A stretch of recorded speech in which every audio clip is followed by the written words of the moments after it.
ఓం సాయిరామ్. సమర్థ సద్గురు శ్రీ సాయినాథ్ మహారాజ్ కి జై. సాయి భక్తులందరికీ కూడా నా నమస్కారం అండి. అందరూ ఎలా ఉన్నారు? ఆ సాయినాథుని కృపా కటాక్షాలు మనందరిపైన ఉండాలని మనస్ఫూర్తిగా కోరుకుంటున్నాను. ఓం సాయిరామ్. మన ఛానల్ని ఫస్ట్ టైం చూస్తున్న వాళ్ళైతే వెంటనే సబ్స్క్రైబ్ చేసి పక్కనే ఉన్న బెల్ ఐకాన్ని క్లిక్ చేయండి. ఈరోజు బాబా గారు మనకి ఏం సందేశం ఇవ్వబోతున్నారు అనే చూద్దాం. తల్లి, కోటిలో ఒక్కరికి దక్కే భాగ్యం ఇది.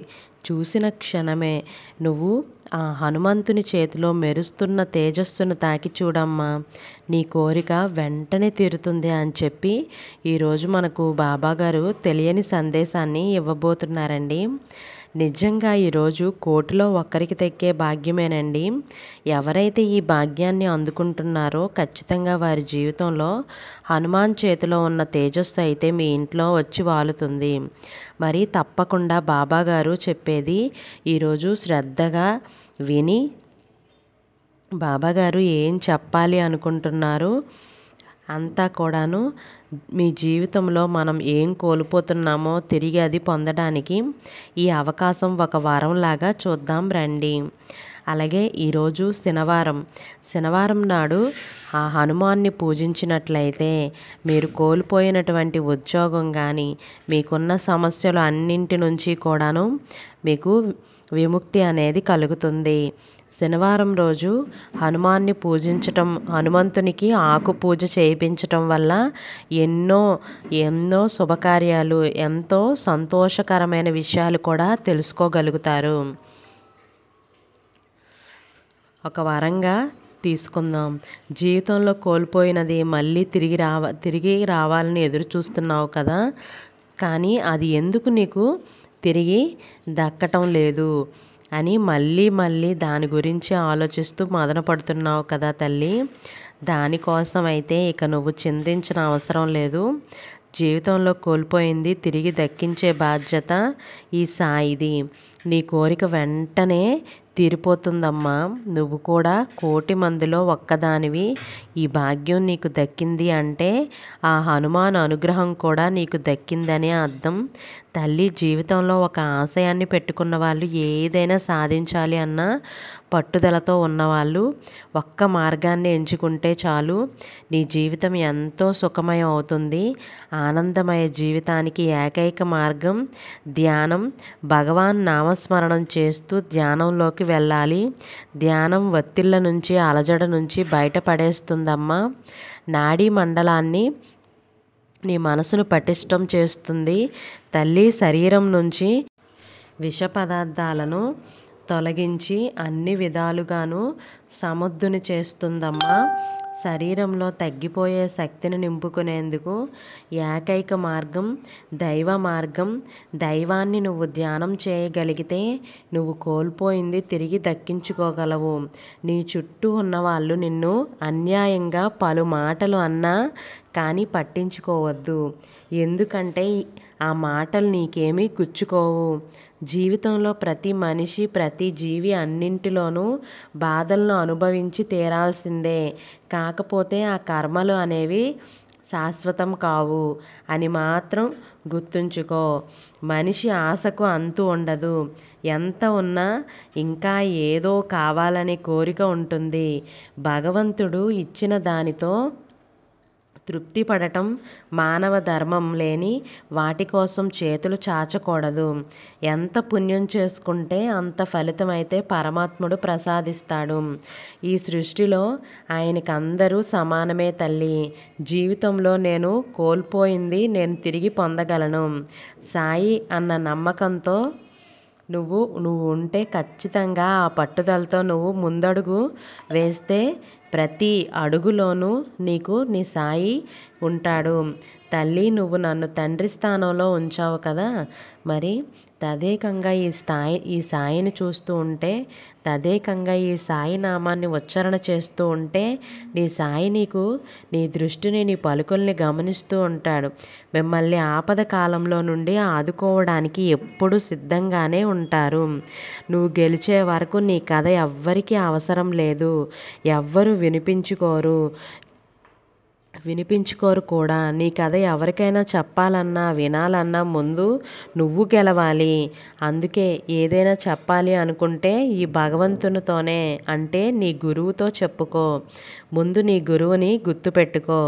గురువు స్థానంలో నన్ను ఎప్పుడో నిలబెట్టావు. ఈ గురువు అన్నీ చూసుకుంటాడు. నీ ఇష్టదైవాన్ని ఆరాధిస్తూ ఉంటాడు. నువ్వు నీ సాయితో మాత్రమే చెప్పు. ఖచ్చితంగా నీ సాయి నీ విజయ డమరుకాన్ని మ్రోగిస్తాడు. అప్పుడు ప్రతి ఒక్కరు చెవు దద్దరిల్లిపోవాలి. కాబట్టి తల్లి, నేను నీకు అండగా ఉంటాను అని మాత్రమే చెప్పగలను. నేను ఎవ్వరి తలరాతను వ్రాయను. ఎవ్వరికి వారే తమ భాగ్యాన్ని స్వయంగా చూసుకుంటున్నారు. ఈరోజు ఏదైతే నువ్వు చేస్తున్నావో దాని కర్మఫలం వచ్చే జన్మలో దొరుకుతుంది. ఈరోజు నువ్వు ఉన్న స్థితిగతి గత జన్మలో నువ్వు చేసుకున్న కర్మ ఫలం మాత్రమే అయి ఉంటుంది. కాబట్టి వాటిని నువ్వు అనుభవించక తప్పదు. తల్లి, ఈ జీవిత పరమార్థం నీకు అర్థమైందా? స్వర్గంలో అన్నీ ఉన్నాయి కానీ చావు మాత్రం లేదు. భగవద్గీతలో అన్నీ ఉన్నాయి కానీ అబద్ధాలు లేవు. ప్రపంచంలో అన్నీ ఉన్నాయి కానీ ప్రశాంతత లేదు. కానీ ఈరోజు అందరి దగ్గర అన్నీ ఉన్నాయి కానీ ఒక్కటే లేదు. అదే మనశ్శాంతి. ఆ మనశ్శాంతి లేకుండా నీవు నీ జీవితంలో ఎలా బాగుంటుంది చెప్పు. తల్లి, నా బంధం కోల్పోయింది కూడా. బాబా, ఎప్పటి నుంచినో నీకు ఈ బంధం గురించి అడుగుతున్నాను. వెంటనే నాకు అది దగ్గరయ్యేలా చూడు అని అడుగుతున్నావే కానీ ఒక్క మాట బంధాలు అనేవి మనం విలువిచ్చేంత వరకే, బాధలు అనేవి మనం భరించేంత వరకే, కన్నీళ్ళు అనేవి మనం సహించినంత వరకే, కష్టాలు అనేవి మనం కడతేర వరకే. ఇందులో మనం ముఖ్యంగా ఆత్మ శరీరం ఒక్కసారి మధ్య ఉన్న బంధం వేరైతే మన జీవితం ఎక్కడుంటుంది? ఒక్కసారి ఊహించు. కాబట్టి ఏది శాశ్వతం కాదు, గుర్తుపెట్టుకో. ఇప్పుడు ఈ క్షణం నువ్వు ఏం కావాలి అని కోరుకుంటున్నావో అది నీ దగ్గరకు చేర్చే బాధ్యత అయితే నాదే. మోయలేనంత డబ్బు సంపాదించే వాళ్ళు పెరిగిపోతున్నారు. మోయవలసినంత నలుగురిని సంపాదించే వాళ్ళు తగ్గిపోతున్నారు ఈ కాలంలో. కానీ బంధానికి విలువలు లేవు. చేసే పనుల్ని విఫలమైన అన్ని ఆశలు కూడా అడియాసలైనా కూడా మన ముందు భవిష్యత్తు నిలబడే ఉంటుంది. నేను ఉన్నాను, ఉపయోగించుకోమని చెబుతుంది. ఆ భవిష్యత్తు ఇప్పుడు నా ముందు లేదే అని కొంతమంది బాధపడతారు. వారికి వచ్చిన కష్టం అంతా ఇంత కాదు అన్నట్టు ఎంతోమంది మరణిస్తూ ఉంటారు. వచ్చిన కష్టాన్ని తట్టుకోలేక, మాటలు పడలేక ఎంతోమంది ఆత్మహత్యలు చేసుకుంటున్నారు. ఆత్మహత్య ఎంత మహాపాపమో ఆ భగవంతుడు నీకు తెలియజేస్తాడు. భగవంతుని మీద ఎవరైతే కృప కలిగి ఉంటారో, ఆయన పాదాలు ఎవరైతే పట్టుకుని వేలాడతారో అలాంటి వారి జీవితం సుఖమయం అవుతుంది. నీకు మనశ్శాంతి కావాలంటే ఇతరుల్లో లోపాలను వెతకటం మానుకో. దానికి బదులుగా ముందు నీలో ఉన్న లోపాలు ఏంటో గుర్తుపెట్టుకో. ఈ ప్రపంచమే నీదన్నంతగా సొంతం చేసుకో. అప్పుడు ఈ ప్రపంచంలో అంతా నీవారే అని గుర్తిస్తారు. తల్లి, నువ్వు చూసే కళ్ళను బట్టే నీకు ప్రతి మనిషి ఆ రూపంలో కనిపిస్తాడు. అంతేకాని నీ మనసు ఏ విధంగా ప్రవర్తిస్తే ఆ విధంగానే నీకు ప్రతిరూపం అనేది కనబడుతుంది. మనసుని భగవంతుని మీద నిలుపుకోవాలి. ఇల్లు కుటుంబం కొద్దీ కాలం మాత్రమే. తల్లి, నా బిడ్డలు ఎంతో ఆత్మీయత గలవారు. కనబడే సాటి వ్యక్తిని ప్రేమించగలిగేవారు నేను నమ్ముతున్నాను. కాబట్టి నా బిడ్డలకు ఈ సందేశం ఇస్తున్నాను. కనబడే సాటి వ్యక్తిని ప్రేమించలేనివాడు కనబడిని దేవుణ్ణి ప్రేమించడం అనేది అసంభవం. ఇది నేను నమ్ముతున్నాను. తల్లి, నువ్వు ఎప్పుడూ కూడా నీ చుట్టూ ఉన్న వాళ్ళని నువ్వు ప్రేమించు. నువ్వు ఎవ్వరిని ఏ మాట అనొద్దు. నిన్ను ఎవరైనా ఏమైనా అన్నా నువ్వు మౌనంగా ఉండు. ఈరోజు బాబా గారు మనకి అందించినటువంటి ఒక మంచి ఈ సందేశం విన్న ప్రతి ఒక్కరూ కూడా లైక్ అయితే చేయండి. తప్పకుండా ప్రతి ఒక్కరూ లైక్ చేస్తే మరికొందరు సాయి భక్తులకు ఈ వీడియో అనేది చేరుతుంది. తల్లి, నువ్వు ఎప్పుడూ కూడా నీ మాటలను అదుపులో పెట్టుకుని మాట్లాడాలి. ఇతరులతో ఏ విధంగా ప్రవర్తిస్తున్నావో దాని పట్ల నువ్వు ఎంతో బుద్ధివంతంగా ఉండాలి. మన మాటల మీదే మన జీవితాలు అనేవి ఆధారపడి ఉంటాయి. కాబట్టి సరిగ్గా మాట్లాడడాన్ని నేర్చుకోవటం కోసం ఎంత శ్రమించినా తప్పు లేదు, నష్టం లేదు. సరిగ్గా మాట్లాడటాన్ని నేర్చుకోవడమే వ్యక్తిత్వం నిర్మాణంలో అతి ముఖ్యమైన అంశం. కాబట్టి ఆ మాటలతో ఎవరినైనా నువ్వు నొప్పించావు అని అంటే నీ సాయిని నువ్వు నొప్పించినట్లే. నీ కష్టాలు నీకు ఎలా బ్రతకాలో నేర్పిస్తాయి. ఎవరిని నమ్మాలో ఎవరిని నమ్మకూడదో అర్థమయ్యేలా చేస్తాయి. అందుకే కష్టాలు వచ్చినప్పుడు నేర్చుకోవడానికి ప్రయత్నించు, కానీ పారిపోవడానికి ప్రయత్నించకూడదు. అది నీ చేతకానితనమే అవుతుంది. నిన్ను చూసి 10 మంది మాట్లాడుకునేలా నువ్వే కల్పించినట్లు అవుతావు.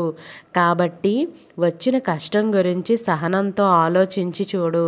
నువ్వు ఎంత సహనంతో, భక్తి శ్రద్ధలతో భగవంతుని నమ్ముకొని ఆరాధిస్తూ, ఇతరుల పట్ల ప్రేమపూర్వకంగా వహిస్తూ, నీ జీవిత గమ్యాన్ని నువ్వు గుర్తుపెట్టుకొని వీటిని నువ్వు ఆచరిస్తూ ఉంటే నిజంగా నీ జీవితం ఎంతో సుఖంగా సాగిపోతుంది. మనసుకి గాయం చేశారని మనుషుల్ని దూరం చేసుకోవటం వలన సమస్యకు పరిష్కారం లభించదు. ఎటువంటి పరిస్థితుల్లో కూడాను మనతో కఠినంగా మాట్లాడాల్సి వచ్చిందో అర్థం చేసుకోగలిగితేనే 99 సమస్యలు తీరిపోయినట్టే. తల్లి, ఈ లోకంలో అందరూ అలాంటి తప్పులే చేస్తున్నారు. ఎప్పుడూ కూడా ఒక జీవి మరొక జీవికి హింసించకూడదు. అలా చేసినట్లయితే ఇంకా నిన్ను బాధించేలా చేస్తుంది. ఈ లోకంలో నువ్వెంత మంచివాడిగా ఉంటే నీకు అంత కష్టం వస్తుంది అని నువ్వు నమ్ముతావు కదా.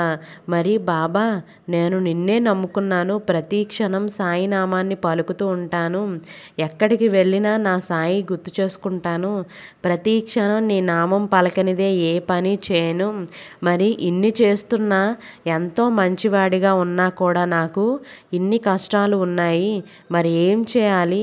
నేను నీ మంచి బాటలోనే నడుస్తున్నాను కదా, ఇన్ని కష్టాలు ఎందుకు ఇచ్చావు బాబా అని నువ్వు నన్ను అడగవచ్చు. తల్లి, ఇది దైవం పెడుతున్న పరీక్ష. నువ్వు ఖచ్చితంగా అనుభవించి తీరాలి. మంచివాడిగా ఉంటే నువ్వు మాటలు పడాలి అని అనుకుంటున్నావు. ఈ లోకులు కాకులు ఈ లోకంలో ఎంత మంచిగా ఉన్నా మంచివాడికే కాలం అనేది ఉండదు. మంచివాడికి నటించేవాడిని మాత్రమే వీడు చాలా మంచివాడు అని అనుకుంటుంది. ఈ ప్రపంచం అలాంటి వారిని గుడ్డిగా నమ్మేస్తుంది. వాళ్ళు అంతగా మాయ చేస్తారు. నిజానికి అబద్ధానికి తేడా ఏంటో తెలుసుకోలేని బ్రతుకుల్లో ఉంటారు. నువ్వు చెప్పిన అబద్ధాన్ని నువ్వే రక్షిస్తూ ఉండాలి, కానీ నిజం మాత్రం నిన్ను రక్షిస్తూ ఉంటుంది. ఎప్పటికైనా ఇది మాత్రం గుర్తుపెట్టుకో. నీ తప్పుని ఈరోజు కప్పిపుచ్చుకున్నంత మాత్రాన రేపటి రోజున ఆ నిజమేంటో బయటపడకుండా ఉంటుందా? ఖచ్చితంగా ఏదో ఒక రోజు బయటపడుతుంది.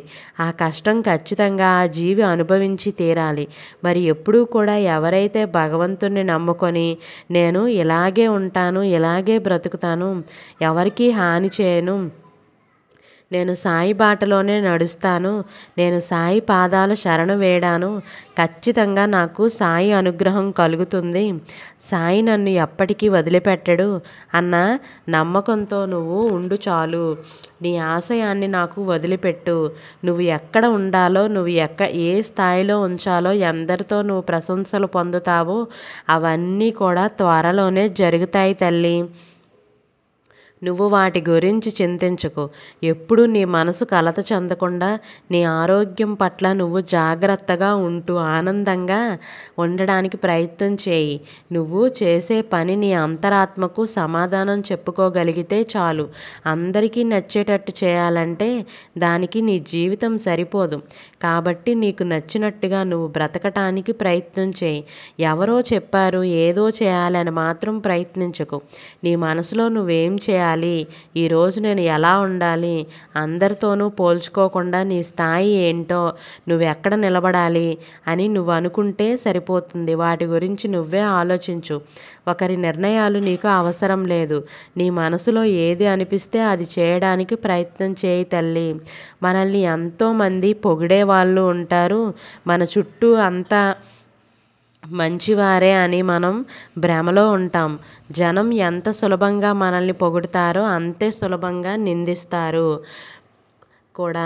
కాబట్టి నింద పొగడ్తలను పట్టించుకోకుండా శాంతిగా జీవించడానికి ప్రయత్నం అయితే చేయాలి. నింద పడ్డావు అంటే ఖచ్చితంగా పొగడ్తలు కూడా నీకు ముందు రోజుల్లో ఉంటాయి. ఈ రెండింటిని మాత్రం మనం ఎప్పుడూ పట్టించుకోకూడదు. మనసు నుంచి వచ్చే అన్ని ఆలోచనల్లోకి నేను అనే తలంపే మొదటిది ఇచ్చిన ఇది లేచిన తర్వాతనే ఇతర తలంపులు వస్తాయి. అంటే దీనికి అర్థం ఏంటో తెలుసా తల్లి? నువ్వు ఒక్కసారి అందరి ప్రశంసలు పొందిన తర్వాత నీలో గర్వం అనేది మొదలైతే ఖచ్చితంగా నీ పతనం కూడా ఆ రోజే మొదలవుతుంది అని అర్థం చేసుకో. ఎంత అణిగిమణిగి ఉంటావో నీ జీవితం కూడా అంతే అణిగిమణిగి అందరితోనూ ప్రశంసలు అందుకుంటూ ముందుకు సాగిపోతావు. కాబట్టి వచ్చినప్పుడు ఒకలా లేనప్పుడు ఇంకోలా నటించకూడదు. నీ జీవితం ఎప్పుడూ కూడా ఒకేలా ఉండాలని నేను కోరుకుంటున్నాను. ఎందుకంటే నువ్వు నా బిడ్డవి. నా బిడ్డలందరూ ఒకేలా ఆలోచించాలి, వారి జీవితం ఒకేలా ఉండాలి అని నేను కోరుకుంటున్నాను. మానవత్వం అనేది ఒక సముద్రం వంటిది. సముద్రంలో కొన్ని నీటి బిందువులు మురికిగా ఉన్నంత మాత్రాన సముద్రం అంతా మురికిగా ఉందనుకోవటం పొరపాటు తల్లి. అందుకోసం మానవత్వంపై నమ్మకం వదులుకోకూడదు. అది నువ్వు ఎప్పటికీ గుర్తుపెట్టుకోవాలి. ఈ జీవితం ఒక రుణం లాంటిది. భగవంతుడు ఇచ్చిన రుణం. దానిని నువ్వు సద్వినియోగం చేసుకోవాలి. ఈరోజు నువ్వు ఈ జన్మ ఎత్తావు అంటే ఏదో సాధించాలని వచ్చావు. అది సాధించడానికి మాత్రమే ప్రయత్నించు. మధ్యకాలంలో కష్టాలు వచ్చాయి కదా అని నీ తనువుని నువ్వు చాలిస్తే నీ పుట్టుకకు అర్థమే ఉండదు. ఉపవాసం చేస్తూ భోజనాన్ని ధ్యానించడం కంటే భోజనం చేసి భగవంతుని ధ్యానించడం ఎంతో శ్రేష్టం. భగవంతుడి పట్ల నువ్వు కృపని కలిగి ఉండాలి. ప్రతి క్షణం తినే ముద్దని గుర్తు చేసుకోవాలి. ఆ భగవంతునికి నమస్కారం చేసుకోవాలి. ఎందుకంటే ఆ క్షణం ఆ పూట నీకు ముద్ద దొరికింది అంటే నువ్వు ఎంతో అదృష్టవంతురాలివి అని అనుకోవాలి. తల్లి, ఒక్క మాట చెబుతాను, గుర్తుపెట్టుకో.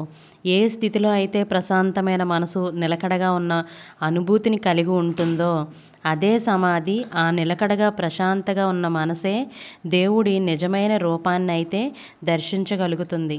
ఈరోజు ఈ సమాధి నుండి నీకు ఈ మాటలు చెబుతున్నాను తల్లి. గురువు అంటే ఎవరు? గుండ్రాయి కాదు. చీకటి నుండి వెలుగుల వైపు, అజ్ఞానం నుండి విజ్ఞానం వైపు నడిపించే నిత్య సత్యమే ఈ గురువు. ఈ గురువు మాటలు ఈరోజు ఆలకించావు, ఎక్కువగా చదువుకోలేదు అని దిగులు చెందకు. ప్రతిరోజు ఏదో ఒక పాఠాన్ని నేర్పిస్తూ ఉన్నాను. నీ జీవిత గమ్యాన్ని మంచి స్థాయిలో నిలబెట్టాలని ఈరోజు ఈ సాయి నీకు ఈ మాటలను అందిస్తున్నాను. నువ్వు ఎంతో జ్ఞానాన్ని పొందవచ్చు. నువ్వు అర్థం చేసుకునే రీతిని బట్టి నీ జీవితం ఆధారపడి ఉంటుంది. ఏది శాశ్వతం కాదు. నిన్ను నువ్వు ఒత్తిడికి గురి చేసుకుంటే ఇంకా బాధలు అనేవే అనుభవిస్తావు. ఎంతటి గడ్డు పరిస్థితి అయినా సరే మారిపోక తప్పదు. కాబట్టి జీవిత ఆశయాన్ని గుర్తుపెట్టుకొని మానవాళి ఏ విధంగా బ్రతకాలి అన్నది నేర్చుకోవాలి తల్లి. మానవ సంబంధాలన్నీ పైపైనే. ఇది గుర్తుపెట్టుకో.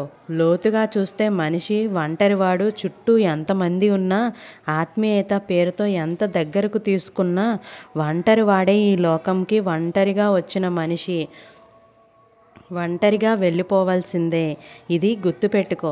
నువ్వు ఈరోజు ఈ సాయి పాదాలు పట్టుకున్నావు కాబట్టి నీకు ఈ సత్యాన్ని చెప్పుతున్నాను. ఒక్కసారి కళ్ళు మూసుకొని ఆ భగవంతుని ధ్యానం చేసుకో. నీకు నీ చుట్టూ ఏం కనిపిస్తున్నా కూడా అదేది శాశ్వతం కాదు అని నీ మనసుకి అర్థమవుతుంది. ఈరోజు ఈ సాయి చెప్పిన మాటలు గుండెల్లో పెట్టుకొని ప్రవర్తించు. కోటిలో ఒక్కరికే ఇంత భాగ్యాన్ని నేను అందించాను. ఈ క్షణం ఎవరైతే హనుమంతుని తాకారో వారి జీవితంలో ఖచ్చితంగా మంచి రోజులు రాబోతున్నాయి, మీ కోరికలు కూడా నెరవేరబోతాయి అని బాబాగారు ఈరోజు చాలా గొప్ప సందేశాన్ని మనందరి కోసం అందించారండి. ఈరోజు బాబాగారు అందించిన ఇంత గొప్ప సందేశాన్ని మీకు నచ్చినట్లయితే శ్రద్ధ సబూరి అని కామెంట్ చేయండి. అలాగే ఇంకా ఎవరైనా లైక్ చేయనట్లయితే వెంటనే లైక్ చేసి సబ్స్క్రైబ్ కూడా చేసుకోండి. నేను పెట్టే ప్రతి వీడియో సాయి సందేశాలు, సాయి బ్లెస్సింగ్స్ అన్నీ కూడా ఉంటాయి.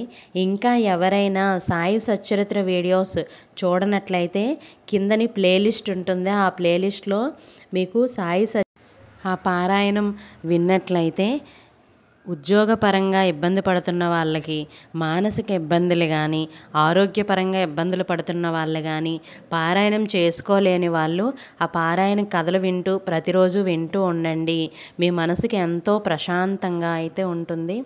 ఓం సాయిరామ్. రేపటి సాయి వాక్కుతో మళ్ళీ కలుద్దాం. సర్వే జన సుఖినో భవంతు. Thank you for watching.